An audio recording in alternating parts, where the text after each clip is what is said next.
रात का सन्नाटा घर के हर कोने में पसर रहा था। राधा अपनी मेज पर बैठी थी, हाथ में एक पुरानी चिट्ठी थामे। चिट्ठी का कागज पीला पड़ चुका था, किनारों पर समय की लकीरें थी।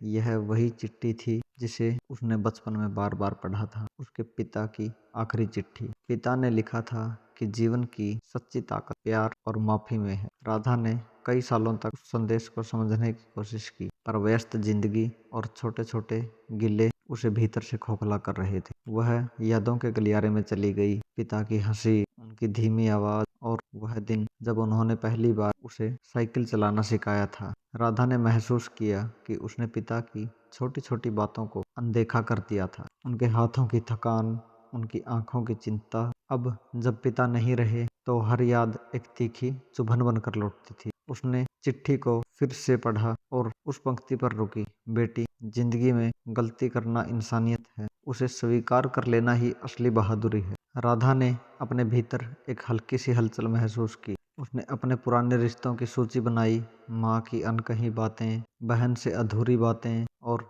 अपने पति से दूरियां। उसने तय किया कि अब समय है बदलने का। अगले दिन उसने माँ के हाथ थामे और बिना किसी शर्त के माफी मांगी। माँ की आंखों में आंसू थे, पर वे आंसू राहत के थे। बहन से हुई बातचीत में पुरानी नाराजगी धीरे धीरे पिघल गई। पति के साथ बैठकर उसने अपने डर और असुरक्षाएं साझा की। दोनों ने एक दूसरे को फिर से चुना। समय के साथ राधा ने जाना कि पिता की चिट्ठी सिर्फ शब्द नहीं थे, यह एक रास्ता था।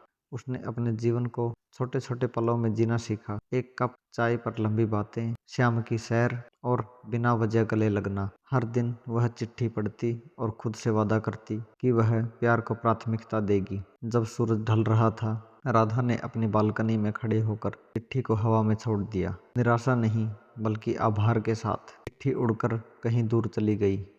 शब्द अब राधा के दिल में गहरी जड़ें जमा चुके थे। सीखा कि माफ करना और प्यार करना ही जीवन का विरासत है।